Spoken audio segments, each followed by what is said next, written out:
Hello guys, welcome to my shop. I have this KTM right here that I'm changing the reed pedals in it, so it kind of reminded me that I needed to do a follow-up, let you guys know how the new reed pedals did in my YZ250 that I put in at 100 hours. If you haven't seen that video, there'll be a link in the description below, linking you to the first video. But at 100 hours, I changed my stock reed pedals. Here they are right here. I have them in this plastic bag. If you watch the first video, you'll see that they physically look in great shape. No fraying on the ends or anything like that, and we're seated really well on the housing. But you know, in my experience, they can get tired and weak, and they don't, they kind of lose their tension with age, which can affect performance. I didn't know about how long I needed to run them in this bike before it would start affecting performance, so I told myself at 100 hours I would just replace them and see what happens. So I replaced them. I have a couple weeks on the bike now, and I didn't notice an increase in overall power. I mean, the weather's been really good lately. Nice, besides the rain that we've been having, the cool air does make these bikes run really clean and crisp. But I didn't really notice a decrease in power. But what I did notice was it affected my jetting just right off the very bottom, where the air screw would adjust your jetting. And I had to turn my air screw inward about a quarter turn to make it a little bit richer at a quarter turn. So long story short, the new reeds slightly, ever so slightly, leaned out the bike at the first crack of the throttle. So there was a change. And does that indicate that they were old and need to be replaced? Probably not, but I'm thinking that it was indicating that they were definitely at least fully broken in, worn in, maybe not as much tension as brand new ones. So, I wouldn't have a problem running them longer than 100 hours, but at this point, after this little test of mine. But at the same time, I also consider the fact that I do often do FTR races where we're, racing through the woods for an hour and a half, and I don't want to be pulled in by some quad out there because I chucked a reed pedal, So, I like to complete the race. I don't like my bike to give me problems. So at 100 hours, I think I'm going to stick with that since I did notice it made a change on the very bottom. It leaned it out a little bit, and I had to add more fuel, which means that, there probably was a little bit of fatigue going on. So that's where I'm at on that. KTM here and V-Force reeds. If you watch the first video, I mentioned how I used to believe that V-Force reeds would extend the life of your reed pedals because you have twice as many reed pedals that open up, so that they wouldn't have to open as far to meet the demands of the motor, the air intake demands in the motor.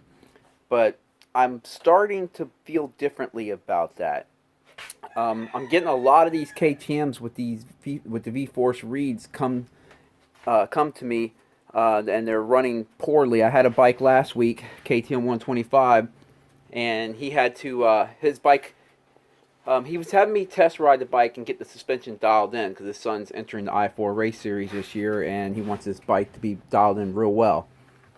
When I rebuilt the suspension for him and went out there to go ahead and start doing some test runs. And on the first lap, I'd get in the throttle and it was running rich up top, like dang, dang, dang, dang, dang, dang. It was just running real rich up top. I pulled down a little. We got bigger problems, man, than the suspension, man. We have an issue with your jetting or something's not right with this bike. So first thing I did was I kind of knew it was running rich, so I dropped the jets in it, and I dropped the main jet 4 sizes on that Mikuni, and the needle clip 1 clip. I just went pretty dramatic because I just wanted to see if it was going to make a difference. And it did. It actually ran perfectly clean and smooth at that point. Now, I've ridden this bike in the past, and it ran perfectly clean and smooth. So I asked him, have you changed the jetting or anything? Nope, nothing's changed. Haven't changed. Have you changed your fuel? Nope. Type of air filter you're using? Nope. Pipes on? Nope. Everything is the same, he was telling me. So I said, well, something's changed. It's probably your reed pedals. So he had me bring the bike home.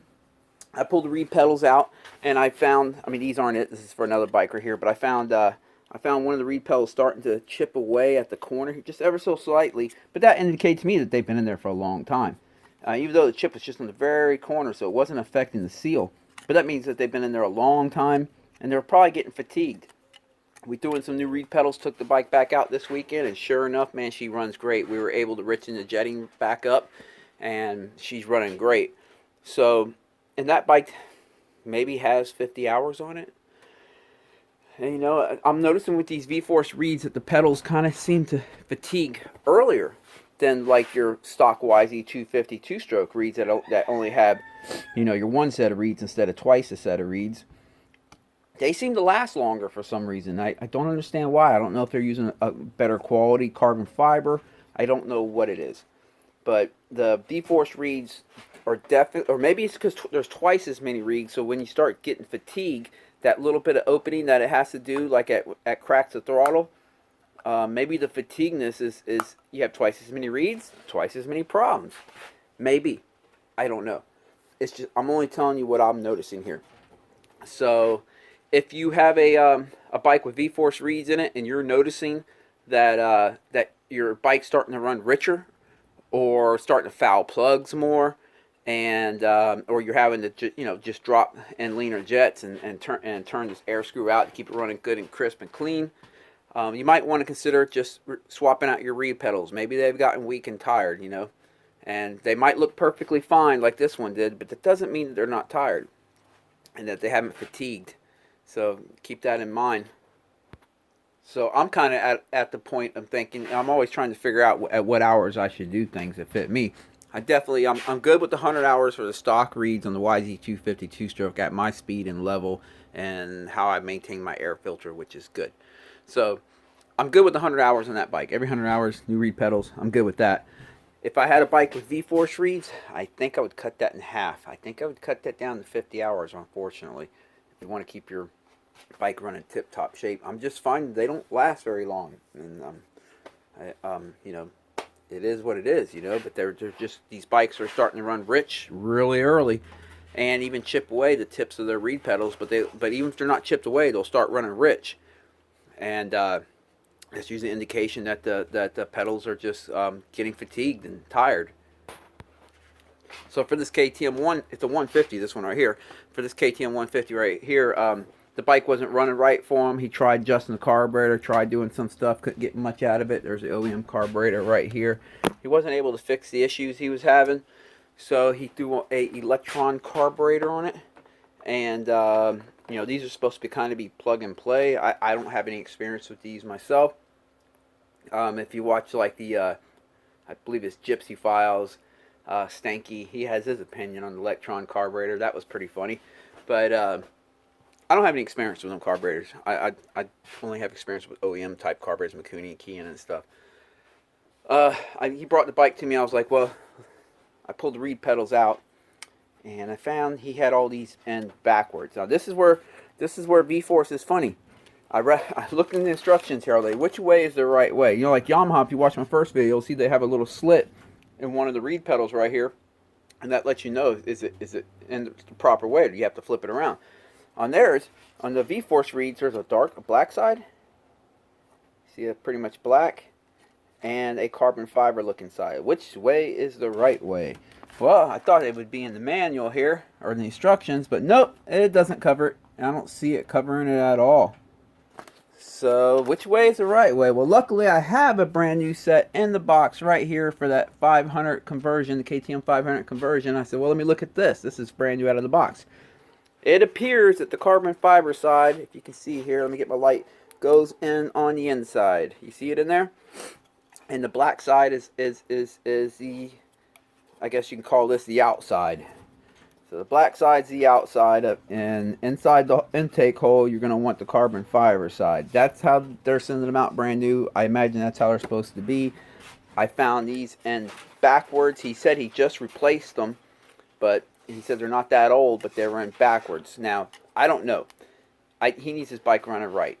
And I don't know if they're fatigued backwards or if he did any damage on backwards. So I suggested, hey, for 50-something bucks, let's just buy a new set, start over, fresh, and put them in the right way.